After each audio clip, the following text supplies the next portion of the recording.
I would like to express my gratitude for this opportunity, of course, for the co-organizers and the organizers, and also the members of the research group for their contribution to this research. It was a great honor for me to try to somehow summarize and somehow lead this group. Some general remarks for this presentation. First of all, you know, this project connected to the Professors Network project, which at this moment has 5 research groups. That is, or as to these research groups, one of our goals is to publish a kind of book concerning dealing with this issue, the constitutional protection of future generations and the environment. In order that, we would like to define our specific Central European approach to the topic. It's obvious that environmental problems is not only a Central European problem, and it's also apparent that this region has its history concerning environmental protection.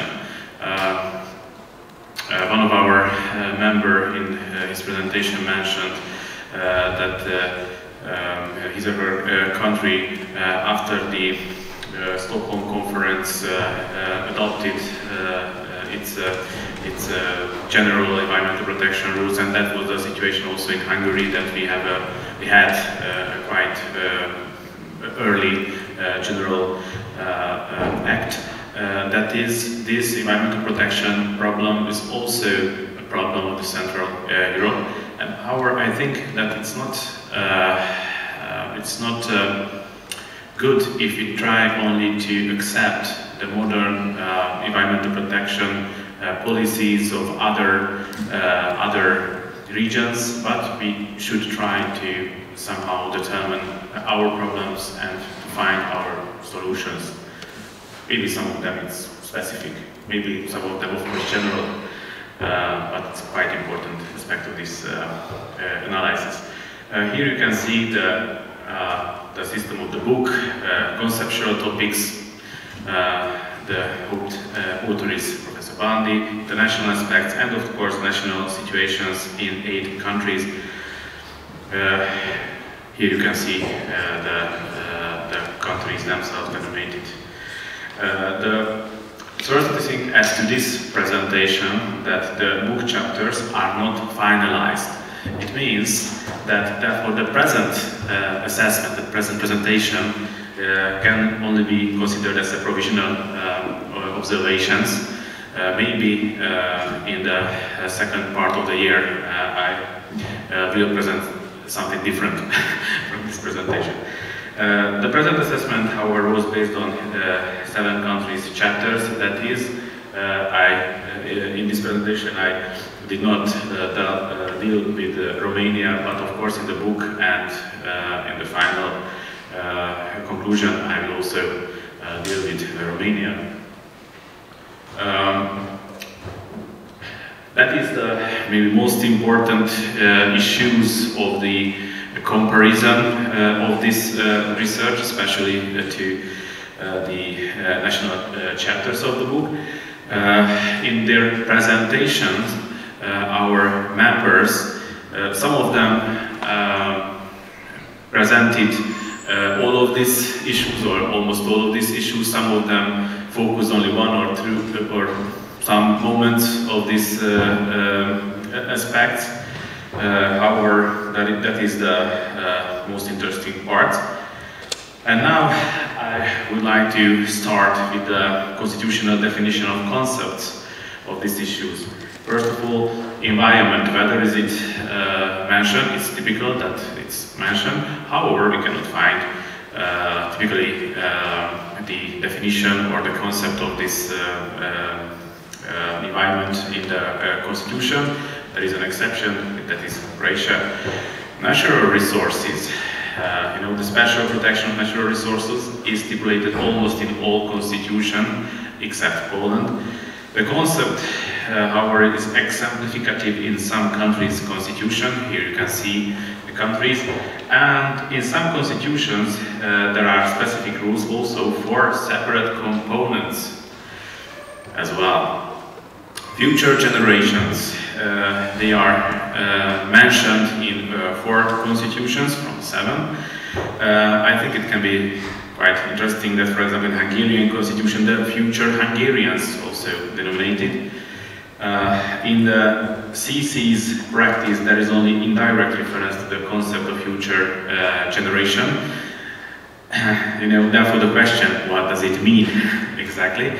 I would like to emphasize that, of course, we have international documents. Maybe we can say that they are part of the soft law of the international law or level. But it's worth noticing that in a constitution, in a national constitution, we are not forced to accept a kind of international definition. But the question is what, for example, Constitutional Court thought of this issue. It is an open question at this moment for me. In the constitutions, they are connected to responsibility, typically, or protection of natural resources, or sustainable budget management, or ecological security, or heritage. It can be interesting as well. Sustainable development, it's mentioned in 3 constitutions, and the aspects which related to this issue, also budget management, foreign affairs, sustainable natural environment, national assets, regional development, or other tasks. As to the role of given constitutional actors, of course, besides parliament, governments, and so on and so on, constitutional courts. In some countries, its role is significant.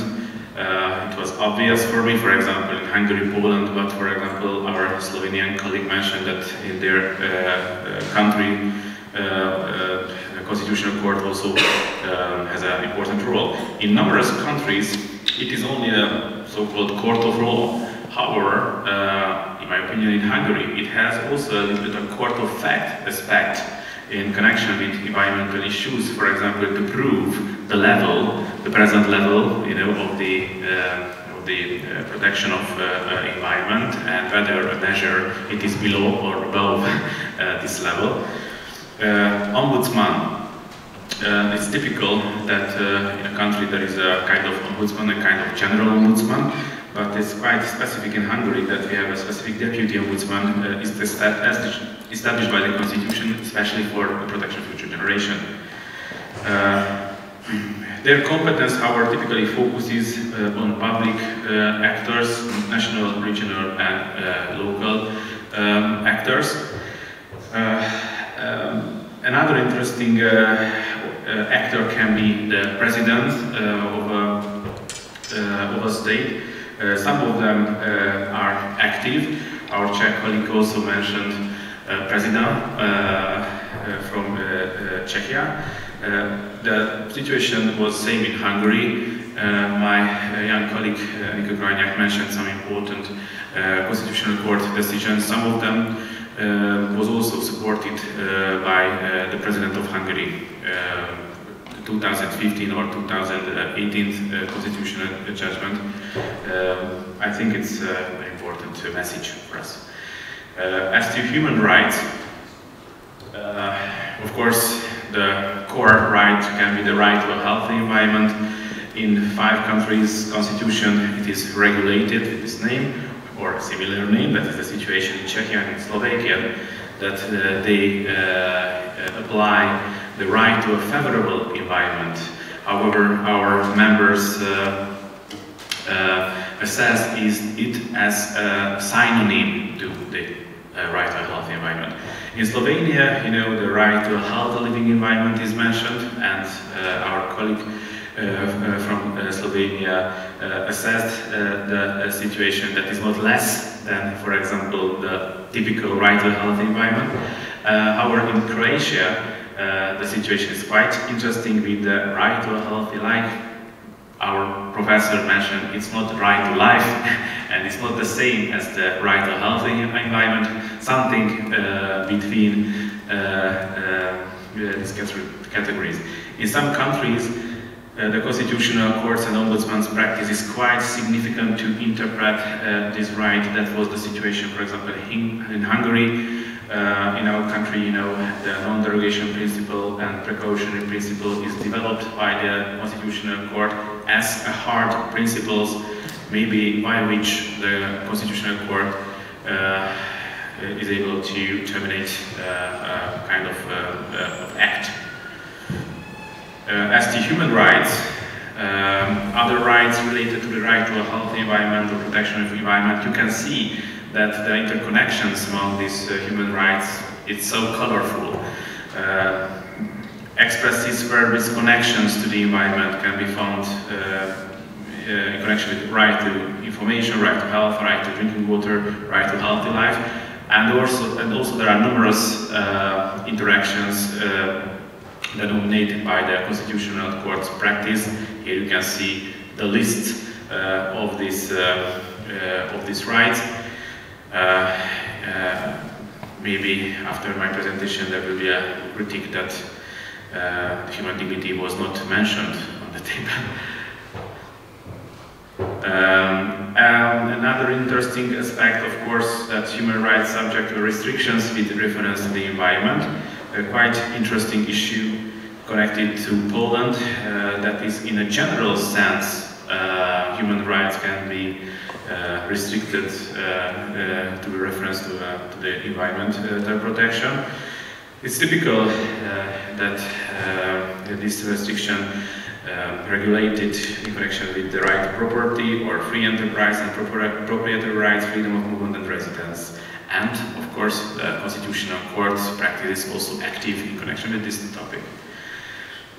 Protection of the environment as a task is almost obvious that as a state task is stipulated in the Constitution.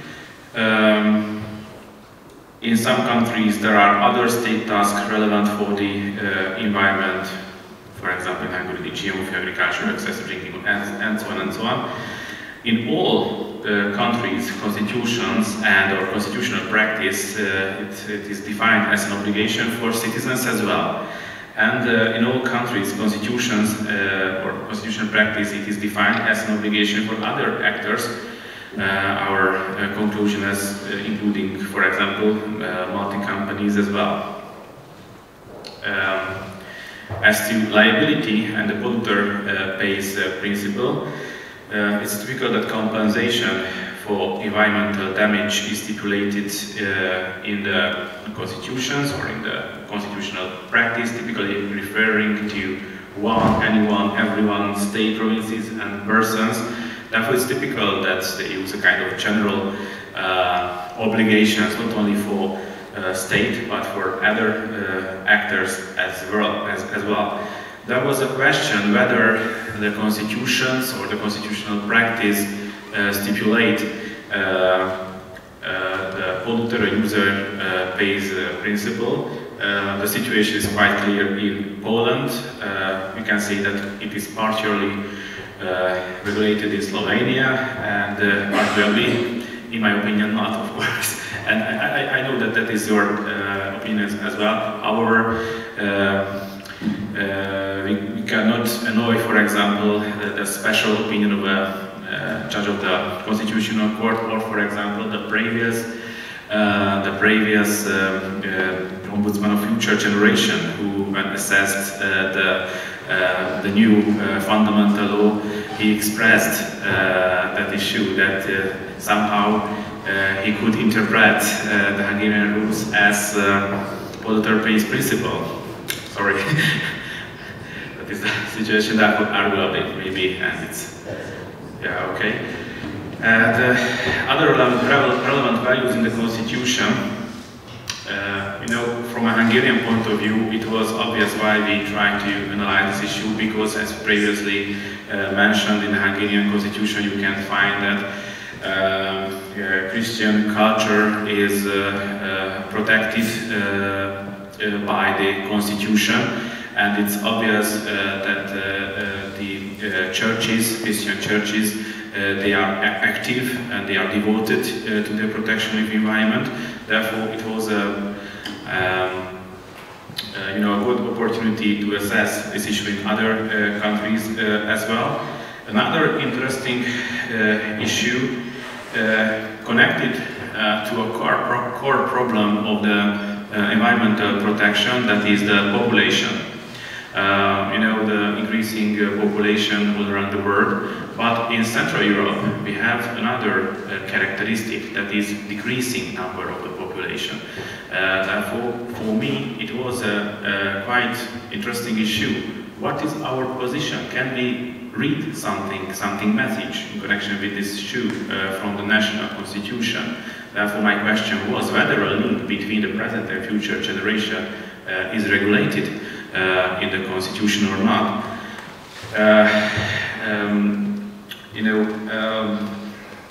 Here you can see these potential links, encouragement of maternity or parenthood, which was typical in the constitution. However, there was a special rule in the Slovenian constitution which also encouraged the maternity, but previously it is emphasized that freedom of people, whether to give birth for a child or not, is also part of the constitution.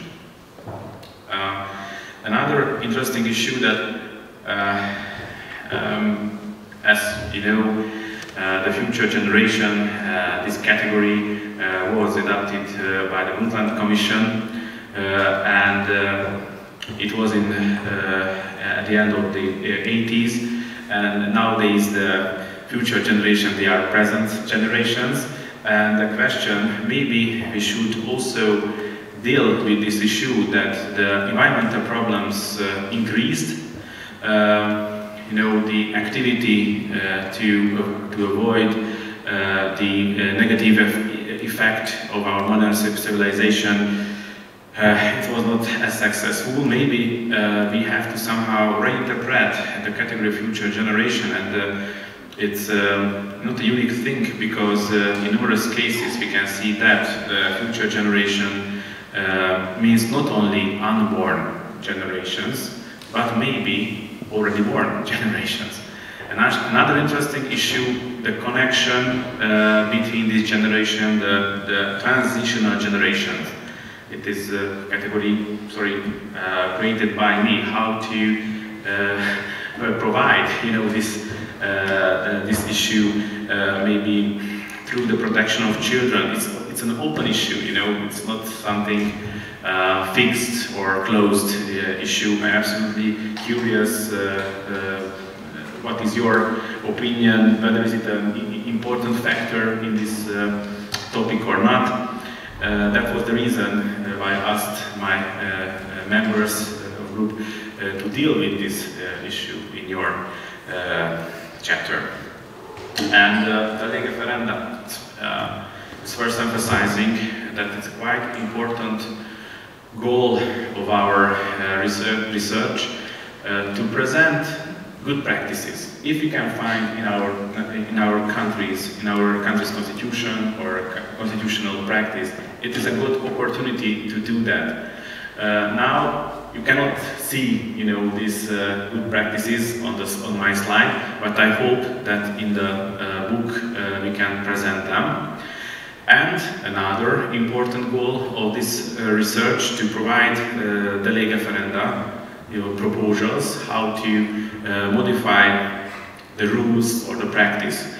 It's worth noticing that there is not a compulsory obligation in law that, for example, a state is forced to put right to a healthy environment in its constitution. It is not a compulsory issue, or to apply right to information, specific right to information in connection with environment. The states, in my opinion, they have a quite great freedom how to solve environmental problems via law, legal order. But in my opinion, this can be a good opportunity, to put into this high-level document, high-level law, these issues. Therefore, I do not want to criticize, for example, national constitution, that why do you not have, I don't know, special right to a healthy environment in your constitution, but maybe it can be a conclusion and an opportunity for us to somehow protect at a higher level, the interests of future generation. However, the Lega Ferenda proposals, only as an examples, I can feel a kind of opportunity in rethinking the definitions of environment, maybe natural resource, future generations, and their interest and needs in constitution and in CC practice. I would like to emphasize that numerous constitutional courts have not applied this opportunity, to detail these issues, but I think it is their freedom to do that, and to do that in a specific way, maybe in a specific way, taking into account our national, regional characteristic. Reinterpreting the relationships and or borders among the different generations, taking into account, among other, the specific demographic challenges of the Central European region. It's also a quite good opportunity to do that. Or redefining of the competence of specific actors, for example, Constitutional Court, Ombudsman's President. In my opinion, this quite active role of the Hungarian Constitutional Court is connected to this special aspect of its characteristic, that is a kind of court of facts. Maybe it can be interesting for others as well. Or it's typical that ombudsman activity connected to the public actors, but maybe we could open this competence of the ombudsman activity in connection with private actors, also in international level. Another interesting issue, which was inspired, of course, of this research, that reassessing the links among different human rights connected to the protection of future generations and the environment. As you could see, there are so many human rights connected to this issue, assessed by the constitutional courts, or they are denominated in the constitutions, national constitutions. Therefore, these interactions, maybe they also provide new opportunities, taking into account the future challenges or the present ones. Another interesting opportunity I can see in involving other constitutional values, for example, as to Hungarian constitution, the Christian heritage, the Christian culture, to interpret, the classic environmental rules. Of course, there are other potential values in different national constitutions which can be interesting for us. Or establishing financial sustainability for the interest of the future generation. That is the situation, for example, in Hungary. Or rethinking of the rules of special legal order in connection with environmental challenges. Special legal order, I think it's obvious after the pandemic. There are typical issues connected, for example, to wars and nowadays pandemic. But environmental challenges, they can maybe also inspire present or later amendments. For example, which can be found in the 19th Amendment of the Hungarian Constitution. The 9th Amendment. I'm only out of future. Sorry. Another interesting issue connected to the polluter pays principle, and now I try to focus on constitutional level. What does it mean, polluter pays principle at constitutional level? Who knows? However, it's worth noticing that in numerous cases, when we speak of polluter pays principle, I can feel that the decision maker, who is that, try to establish a kind of financial obligation to a low level user of the environment. And in my opinion, somehow we should strengthen similar obligations in connection with the system managers. You know, because it's easy to make a tax, for example, and to ask the consumers to pay this, but sometimes it's not so easy, you know, for these consumers to change the system itself, especially if these systems connected to international level. Therefore, I can see numerous opportunities how to calculate, how to use the outcomes of this research, and I hope that at the end of this project maybe we can provide more specific or more interesting opportunities for our audience. Dear colleagues, thank you so much for your attention. Yeah, this reference typically connected to Einstein, who knows. Their colleagues, their contributors, their audience, thank you so much for your presence and activity. It's worth noticing that as to the members of the research group, we have a discussion, but not now, but tomorrow, because we have a workshop tomorrow here in Péter Catholic University. If in that room, yes, but we have to reach this auditorium from another point of the building, from this main entrance, but another part. Therefore, thank you so much, and I have all the opportunity to close the conference now. Thank you so much.